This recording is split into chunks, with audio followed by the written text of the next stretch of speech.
Hello, my name is Ron Brooks, and I will share a little bit more about me in just a few minutes. I want to begin by just sharing a little bit about this presentation, which I've called Taking Control of the Bus from Passive Passengers to Adventurous Advocates. So let me just begin by saying that my goal is to promote the idea of self-advocacy, because in my opinion, self-advocacy doesn't just solve problems, it transforms. It transforms people and systems. And I'll start with a couple of quotes. And on the slide, we have a picture of Helen Keller. It's a black and white picture. She's smiling. And she says that optimism is the faith that leads to achievement. Nothing can be done without hope and confidence. Another picture on the slide is Teddy Roosevelt looking very determined. And he says, believe you can, and you're halfway there. Let me just share a bit about myself. I am trying to be funny here, but I called this Incense and Peppermint because I'm born in small town Indiana in the late 1960s. And the song that was #1 at the top of the charts was Incense and Peppermint by Strawberry Alarm Clock, which is a psychedelic smash from the era. I don't actually know the point of the song, but it was a great song, very psychedelic, very cool. And so anyway, I've always sort of identified with that. And I say here that I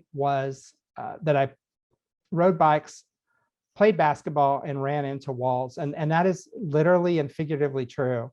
I was born with a significant visual impairment. I could see a little bit as a kid, and I rode bikes, I played basketball, I did all the stuff that I wasn't really supposed to be doing, and I ran into walls, literally and figuratively, and more figuratively later. I lost my eyesight as the result of a basketball injury when I was almost 14, and I probably would have lost it anyway, but it happened at that point, which made for a very challenging freshman year in high school. I learned blindness skills much later and got into college and moved into the rest of my life. Now on the slide here, I say I wanted to go to the moon and I ended up in San Francisco. That is a literal truth. When I was a little kid and could see a little, I spent my days dreaming about going to the moon and being an astronaut like the Apollo astronauts. The idea of flying and something that went really high and really fast was really exciting. And of course, that was not meant to be. So after college, I went off to graduate school in San Francisco, which is where I began my career. I began my career as an advocate. I was one of those people who, as a person who was blind, was frustrated by the way services worked for me and by the way transportation worked and often didn't work. So I volunteered to serve as an advocate on an advisory committee for a transit agency with the hope of giving them input that they would then use. Ultimately, they hired me. They gave me an entry-level position as a planner, and I spent the next 28 years from 1993 until now working in the public transit industry as a person who has dedicated myself to provide for making sure that services are accessible and usable by people with disabilities to the greatest extent possible. In 2020, I founded a business called Accessible Avenue, and Accessible Avenue really exists to provide consulting and training to the transportation industry, as well as the larger mobility industry, which really includes pedestrian accessibility and some other adjacent spaces. Our goal is to help those industries design products and services to be as accessible for people with disabilities, and particularly folks with visual impairments as possible. And I'm really pleased to be here today. So let me jump back and talk a little bit more about self-advocacy and why I believe it is so important. And I share that because you, as people who are working with people who are blind or visually impaired, there are so many things that people who are professionals can do better than people who are not professionals, because you've had training and you've had classes and you've learned how to do things. But teaching people to advocate for themselves has tremendous benefit. And I'm just going to talk about the benefits for the individual. There are some system benefits as well, but I'm just going to focus on the individual. First, I'm responsible. If I am the person speaking for myself and I am responsible, I have a different relationship with the challenge that I'm advocating for. Basically, I own it. I can work on it. I get to make the decisions. Second, I get to choose. Whenever somebody else does something, they choose. They choose what is the best solution. When I'm the one responsible and making the choices, I get to choose what I do next. Next, I own the lessons. Sometimes things don't work the way we want them to. Sometimes we try things and they don't work. When I, as a person, make a decision for myself and try it and it doesn't work, then I can learn lessons from that. When somebody does it for me, then I can blame them. I don't get to learn lessons. So it really helps people to learn by doing, because then they can learn what worked and what didn't and why and what they can do differently. Also, I can claim the win. If I do something and it works, then I gain confidence. And that becomes self-fulfilling, because if I win, then I try again. And if I win again, then I try again, and it becomes self-fulfilling. And finally, I can transform the world while I'm transforming myself. And as somebody who is committed to making the world a better place, the idea that I can actually do both things at the same time is very, very attractive. So my focus today in this workshop is really going to be on how you all, as professionals, as folks working with people who are blind or visually impaired, can empower your clients and your students and the people that you work with to be self-advocates. And you can also be advocates too, because there's nothing wrong with having more than one. So here are the things that we will cover. First, I'm going to spend some time talking about what I'm calling the passenger transportation industry. I noticed in the presentation I'm a little bit inconsistent. I also call it public transportation. The key is the word transportation as opposed to transit. When I'm talking about transportation, I'm talking about the universe. When I'm talking about transit, I'm talking about the narrowly defined public transit, which we'll get into. I'm going to talk a little bit about the ADA and how it impacts the passenger transportation industry writ large.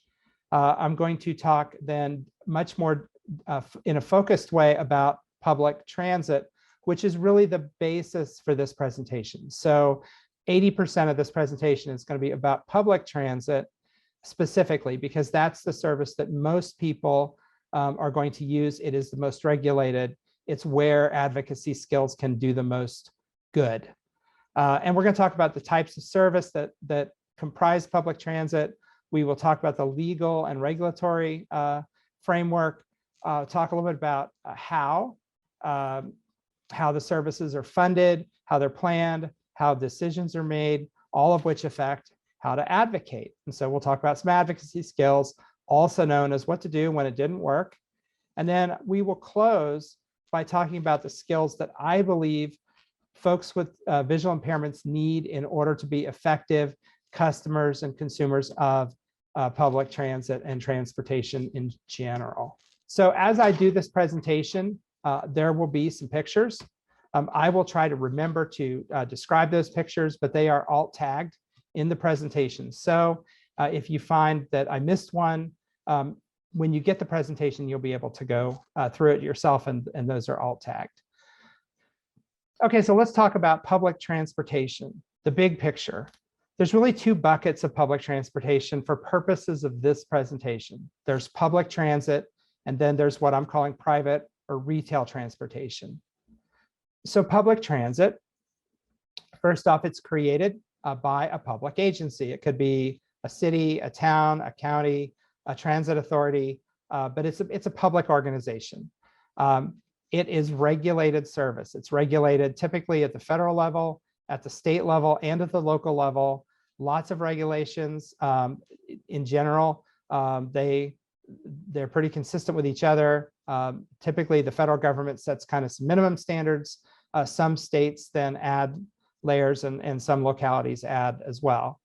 The service can be operated. It's funded publicly. I jumped over that. It can also be operated by either a public or a private organization under contract to a public agency. And we'll talk specifically about that in a minute. And then some examples of public transit. These would be bus, light rail, streetcars, commuter buses, rail services, commuter rail services. Those are examples of public transit for this presentation. So private or retail transportation, it's typically created by an individual or a company.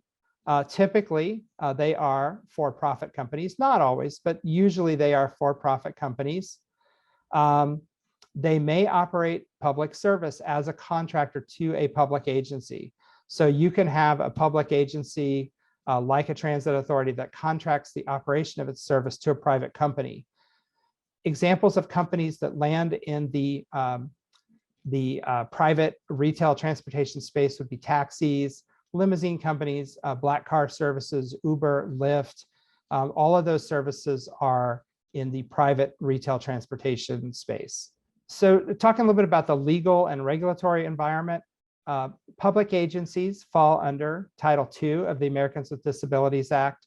This is the title that deals with state and local governments.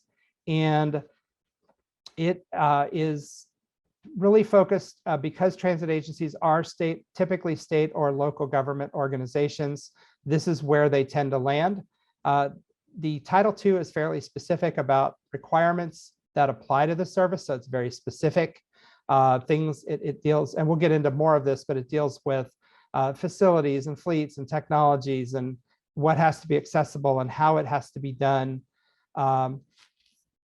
The ADA also requires program access. So if you have information that you're providing to the public, it has to be accessible. If you are inviting the public to provide input, you have to make it possible for people with disabilities to provide input as well. So fairly strict requirements under Title II, and transit has to meet those.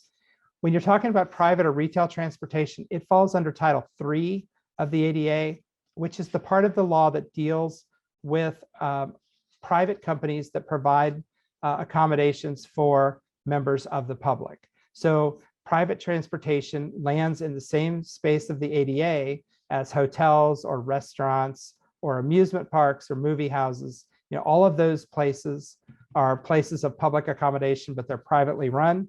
That is where private or retail transportation also lands. And typically with private transportation, the requirements are for equitable service, not, and that looks a little different. So whereas in the case of public transit, services have to be comparable, they have to look the same, they have to be accessible. With private, the standard is a bit lower. There's certainly a requirement that a private company cannot discriminate, but they don't have to have every vehicle be accessible. They don't have to have complete equity in terms of program access. What they have to do is provide equity to the service. So if a customer who is using, say, for example, a taxi is able to get a taxi, then a person who needs a wheelchair accessible vehicle needs to be able to get a wheelchair accessible vehicle, but it may not be the same vehicle, and certainly the fleets don't have to be accessible. So there is a caveat, and that's called standing in the shoes. And this is an important legal concept that applies to contracting. As I said earlier, private companies can contract with public agencies. And when they do, they stand in the shoes of the public agency. So public agencies have fairly strict requirements. When a private company is contracting to provide those services, they essentially inherit those requirements. The picture here shows a pair of shoes. So literally, when you step into that work, you step into the shoes of that public agency. Here's the thing, those shoes are still the property of the public agency. So when a private company is operating on behalf of a public agency, the public agency is still legally responsible for making sure that the private agency does what the law requires. And that's really important as we get into the advocacy discussion, and I'll spend a little bit more time talking about that when we get there. So just let me just dive now into public transit. So this is where the presentation shifts from general to more specific. Public transit, and I'll start with this slide. We have a picture here. There are various forms of public transit, so bus, light rail, all the different kinds of services that are out there. Let me give you just some industry statistics, and these are from the American Public Transit Association. The APTA, as it's called, is the largest trade association in the country representing the public transit industry. And according to APTA, the industry is an $80 billion industry, so it's a large industry. There are 448,000 employees across the country working in public transit. Some of those are delivering service. Some work for private companies that are contracted to deliver service. Some are with suppliers and vendors who provide components to operate the service. So it's a hodgepodge, but it's a big industry. 6,800 organizations are providing public transit. Those could be authorities, they could be contractors who are operating service, they could be agencies that are providing some service. It's a large group of organizations. In 2019, there were 9.9 billion one-way trips on public transit. That is a huge number of trips. That is a number that has gone down in 2020 because of the COVID-19 pandemic. And of course, it's still down in 2021 because we're still dealing with the COVID-19 pandemic. So 2019 is really the last year that we have kind of good baseline data for. We do expect, of course, that we'll start to see those levels again soon, but we're not there yet. According to APTA, 45% of Americans are not served by public transit. That's a big number, and it means that there's a lot of people who don't and who can't benefit from public transit. But it also means that 55% of Americans do benefit from public transit. They are able to take advantage of public transit. And I would presume that that also applies to the people that you work with, and that some can use it and some cannot. So focusing in a bit more on fixed route public transit, there's really two kinds of public transit. There's really more than two. There used to be two, and now there's more. But what we're going to talk about two because they're addressed in the ADA specifically. One is fixed route transit. And so I've got a little bit here to define what that looks like. These are predetermined service. So service that runs on predetermined routes and preset schedules. So these would be like buses and light rail, things that run at the same time on a route. They have designated stops usually, but not always. Sometimes there are flag down services, but generally it's designated stops. The customer has to meet the service.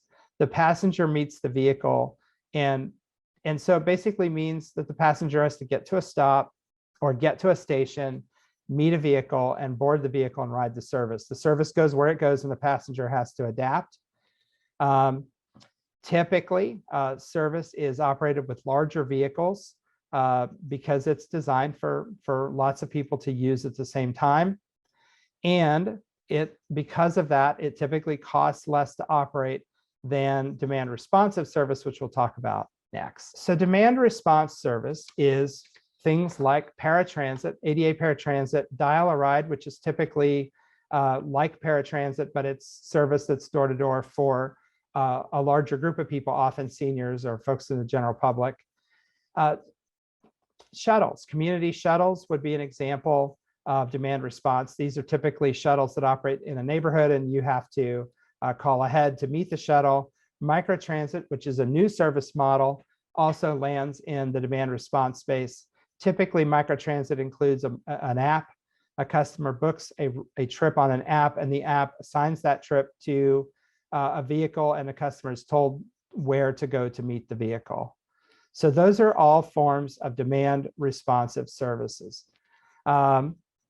So the service hours and the service areas are designated. So demand response will operate, say, from 5 a.m. to 10 p.m., and it'll operate within the boundaries of the city of Phoenix, for example, which is where I live. So you might hear some other Phoenix examples. But the service is actually requested by the passenger. So the customer calls to request a trip, or they go online to book a trip. It's basically designed to meet the customer where they are and transport them to where they need to go. The vehicles are typically a little bit smaller, and that's because people are, the service really isn't designed to transport lots of people at once. It's a little bit more customized. And as a result, the service costs more. It costs significantly more. And just to give you some idea, a fixed route transit trip, it's going to cost an agency around $4, a little more in some places, a little less in others. But paratransit, or demand response service that meets the customer, takes more they want to go, that service can range upward of $40 or $50 per trip. So significantly less expensive to do fixed route service. So a little bit about transit accessibility. This is for the fixed route again. First off, stations, stops, and vehicles are required to be accessible to the extent possible. So there are exceptions. Some of the older systems on the East Coast, some of the older subway systems, those systems are not fully accessible yet.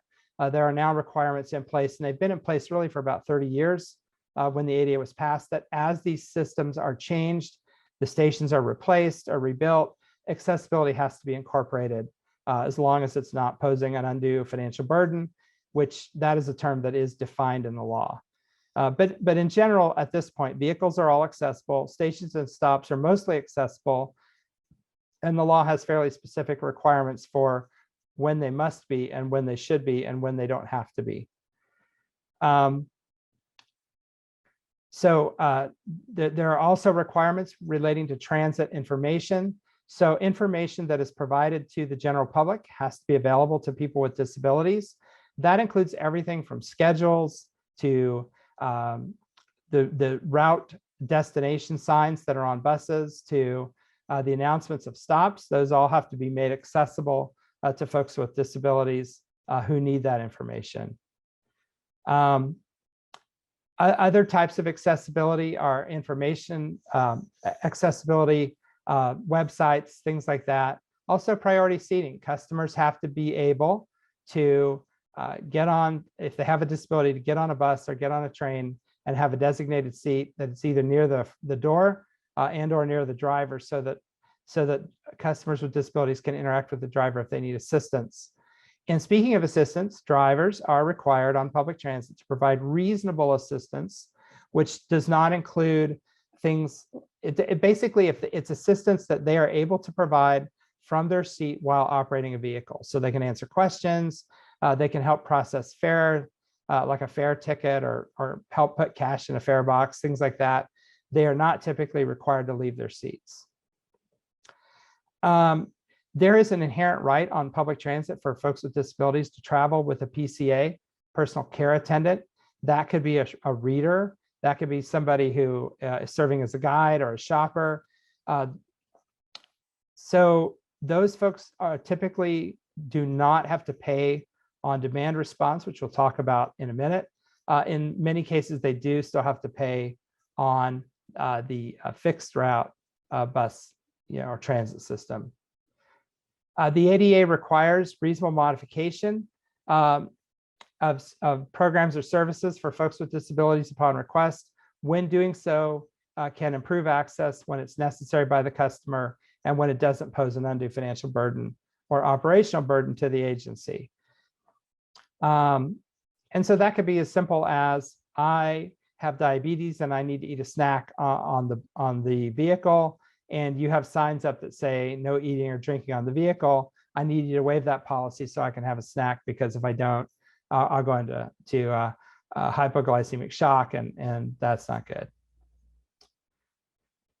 By virtue of federal law, actually all the way back from the 70s, there is a 50% fare discount on transit for seniors, people with disabilities. And those are required by federal law. So they are out there. And then finally, paratransit for people with disabilities who are not able to use transit systems, even when those systems are accessible. And we're going to talk about paratransit next. Okay, so paratransit. First off, we've got a picture here of a white and red dial-a-ride vehicle picking up a passenger. So that's what paratransit looks like. This is service that's typically shared ride service. That is the legal requirement. Some communities go a little higher than that and have use some taxis and use some other kinds of service, but shared ride service is the minimum level of requirement. And basically it's for eligible people with disabilities.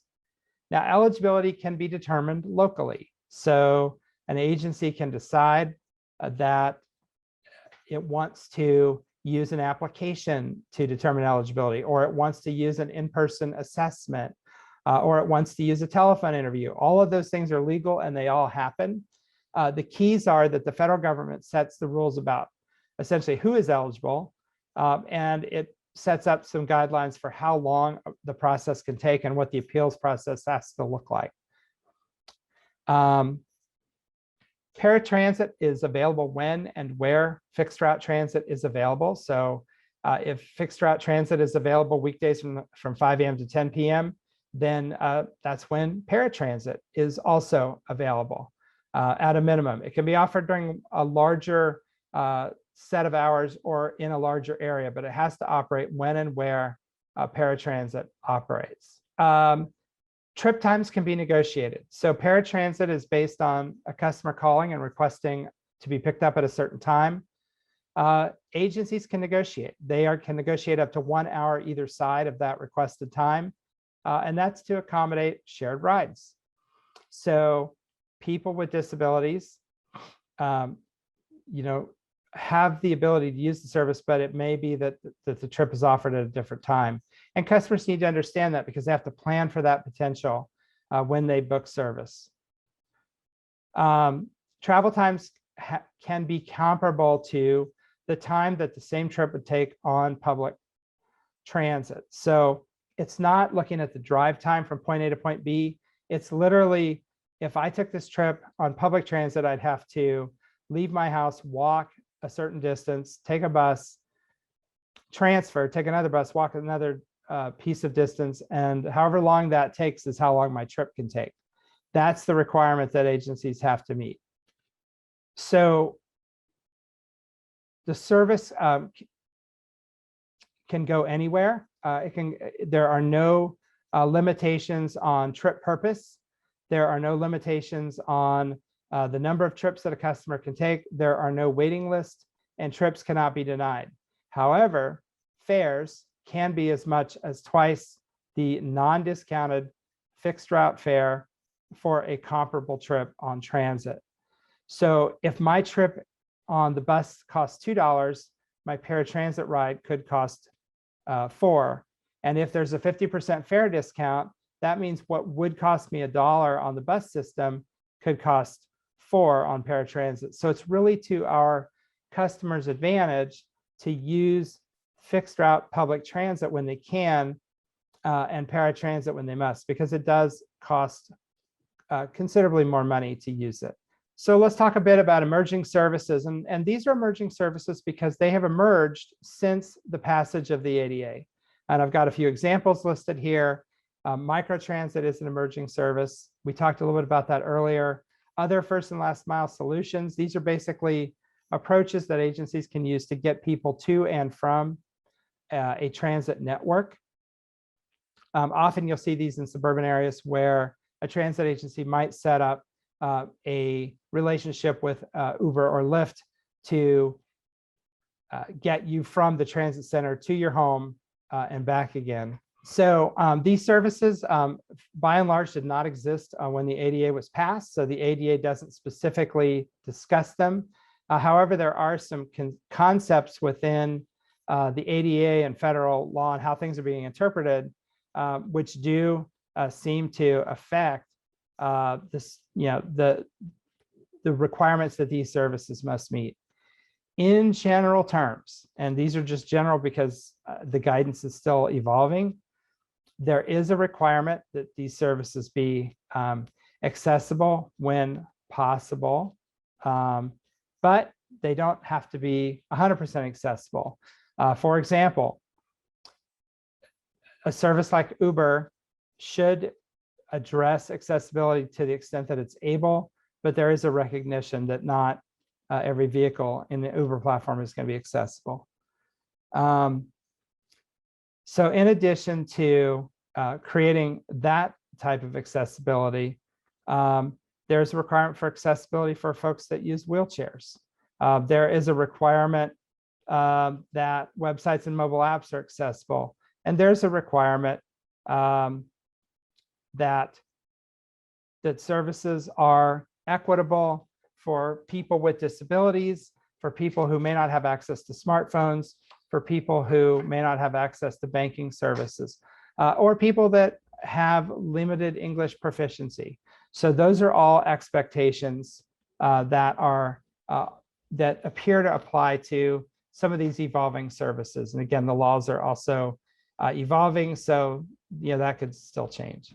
So let's talk about funding. How is the service paid for? And I would say that basically funding varies wildly from project to project and from jurisdiction to jurisdiction. First off, the federal funds, and most projects do get some federal funding. Federal funds typically buy stuff. So they buy capital, vehicles, facilities, technology, equipment. Those are the things that federal funds typically buy. There's usually a requirement to match those federal funds with up between about 20% and 50% of state and or local or other funds. So federal funds are going to typically cover between 50 and 80% of the project cost, just depending on how the rest of the funding looks. State funding, it varies. Some states don't have any funding. There are about 6 in that category. Other states provide some funding. Some it's more for capital. Some there's a little bit for operating. And all of those state funds typically can be used to match federal funds. So, if you're in a place that has state funding, you could look to the state to match federal in order to make improvements more quickly. Local funding is all over the place. Local funding could include passenger fares. It could include taxes like gas tax and sales tax that are passed at a regional level to help fund a public transit system. Generally speaking, the federal local funds are limited to tax revenues, passenger fares, and general funds from state and local governments. These could be like a city transit department puts in some money from the general fund. There's also some limited private funding in transportation. So you could have a private nonprofit or an endowment funding a bit of transit. Usually you'll see this when there's a need to match local funds, or I'm sorry, to match federal or state funds. There will be some local funding kicked in to help draw down those funds. So planning is just about as wild as funding. It varies widely. It varies by virtue of what is the project and what type of service is it and how's it funded. So projects that are funded federally have different planning requirements and then projects that are funded entirely locally. Projects that are funded, projects that involve a large bit of capital, like for example, building a rail system, building a new extension to a train system. Those have significant planning requirements, whereas maybe adding a bus route or changing a route has some planning requirements, but they're pretty minimal. So, and this is important because planning in general terms includes public impact. Yes, public impact, but and also public input. So a transit agency that wants to plan a project, if it's a federal project, there are some requirements for public input that look a little different. So knowing how the project is funded and knowing what it is will help you determine, what are the opportunities to have public input because it's required in most planning processes. The other thing is that planning has to address equity. So there are requirements within most planning processes to look at the impact to specific communities, to people who are not native English speakers or who have limited English proficiency, For people that are in neighborhoods that are impoverished, it is necessary and required for transit agencies to look at those things as they plan projects. So we'll talk a little bit about how decisions are made, how transit is governed. Typically, transit is governed locally, and it is governed by a policy board. So policy boards are often comprised of appointed or elected local officials or their designees. And these boards take many shapes, but generally speaking, they involve local leaders and often local elected leaders who are answerable to the constituents within that, within their particular district. So boards typically set policy. They will determine, what are the service hours in areas of where services are available? What is the process for determining paratransit eligibility? If they have a contract, who gets that contract and how much are they paid? Once those decisions are made, they're implemented by staff. So staff is responsible for carrying out the will of the board that runs the agency where the staff works. Some agencies also have advisory boards and committees. And often some of these boards deal directly with accessibility issues. So there are opportunities to get involved in those processes. Again, I started my career in transit as an unpaid member of an advisory committee. So let's talk about methods for having input in decision making. And this is kind of a segue into advocacy. In informal relationships is still and probably always will be the best way to get things done. It's the ability to communicate directly with the people who are either making decisions or doing the work is the best way to get things done. So teaching people how to build those relationships and how to find out who those people are, those are very, very good skills. We'll talk more about that in a few minutes. Getting involved in advisory committees and boards is another good thing that folks can do so that they can have a direct voice into how services are being performed. And then I would say input directly into projects at the time that the projects are being considered. So when there's a project that's being planned, there are stages where public input is sought, having input into those processes at that time. At budget time, there's usually budget hearings, and that's an opportunity to have input as well. So sometimes things don't work. They don't go right. The service isn't good. The decisions that are made aren't implemented correctly. Things just don't work. And having the ability to solve problems, to work within a system to get solutions is a super important skill for people with disabilities to have. And so here are some tips to be effective advocates. First is to document performance. This is important for a couple of reasons. One, even if you're just trying to informally solve problems with staff, it's really a good idea to have documentation, because they're going to need that information to be able to research and verify what happened and then go back to the people who were responsible. If you are going to file a complaint, and we'll talk about filing complaints later, having documentation is critical.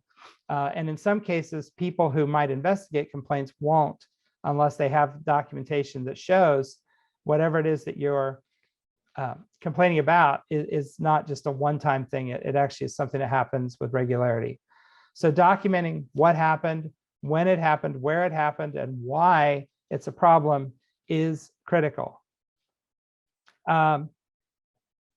Once you've done that, I would say working within the agency and not with contractors. So in many systems, contractors run service, but they run it for the agency. Again, they stand in the agency's shoes.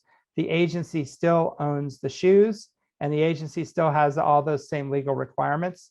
Therefore, working with an agency instead of a provider is getting you closer to where decisions can be made. I would, once those things aren't working, I would say you want to begin with local complaint process. So starting with local, people like to be able to solve their own issues internally if they can. There is certainly possible to sue anybody, anytime, anywhere for any reason, but starting with the local complaint process is important, both because that's where people tend to want to work. It's also important because federal agencies, if you end up going to a federal agency or even potentially to a judge in a court case, they're going to look to see, did you follow the process?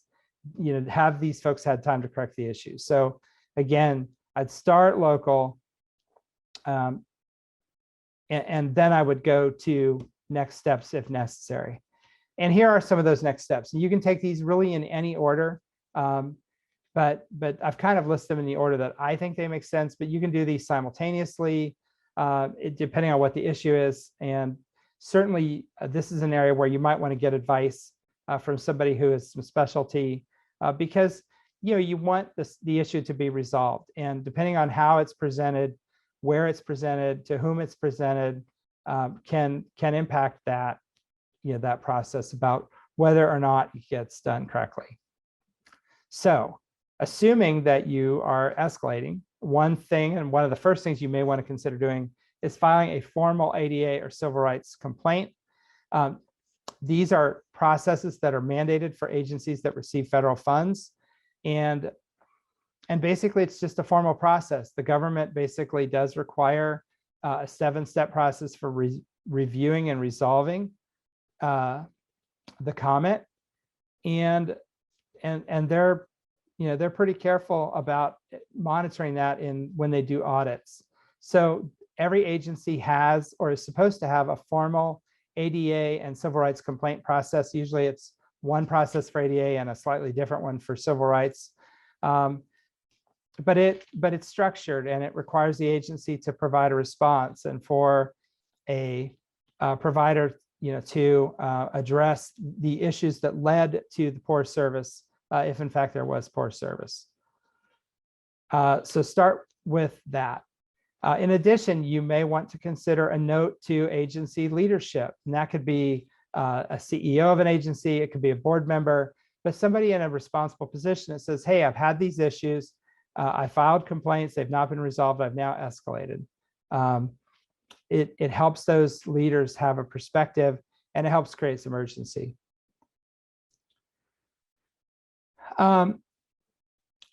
You can also go to an agency leader, like a board member or some other person within a community. So for example, again, agency boards are often comprised of people who are elected officials or their representatives. So you can actually go to people in those ranks if you're not getting a resolution at a more informal stage in the process. You can also file regulatory complaints. For example, you can file ADA complaints with the FTA's Office of Civil Rights. Going to formal regulators is a little bit more work, but it really allows the process to be documented at the right level, and the regulators do take that stuff pretty seriously. The other thing you can do is you can go to court. That is an option. It remains an option. Again, there comes a time sometimes when you have to do that, and it is something that is available. So as we get ready to close out, I just want to talk about some of the skills that I believe are important for people with disabilities who want to use public transit, and things that they need to learn to be effective. First, O&M is just super critical. I mean, this goes without saying. People need to be able to navigate in their community so that they can use these services. Remember that public transit, the fixed route transit that you use, bus, light rail, those things, they cost, in most cases, about 1/4 of what paratransit costs. And they're more spontaneous typically than paratransit. So I would encourage people to use those systems when they're able, and that means having good orientation mobility skills. Ability to use technology. Technology is becoming more and more critical to the use of transit, whether it's for looking up schedules, whether it's for buying a ticket, whether it's for commenting on service. There are so many uses for the technology that's out there. People need to be able to use the technology. And another thing we're seeing now with technology is the use of maps and wayfinding technology within transit environments. So this is something that we want people to be able to take advantage of. So I think another skill is how to problem solve and get assistance. There are times when things don't work right, and it's critical for customers to be able to recognize, hey, I'm having a problem, I need to get some assistance. Here are the people that I can get it from. Or maybe it's just, these are people that I can go to for some help. And problem solving is really, really important. And let me just talk about community resources as we round out. Community resources, first off, there are a number. Rehab agencies, independent living centers, blindness service agencies, guide dog training schools, all of these organizations provide assistance, training, and support to their clients who have disabilities or visual impairments who need help getting some kind of an issue resolved. Travel training is something that most, maybe not most, but many transit agencies offer. It is training to use transit services as a person with a disability. It is typically free when it's available.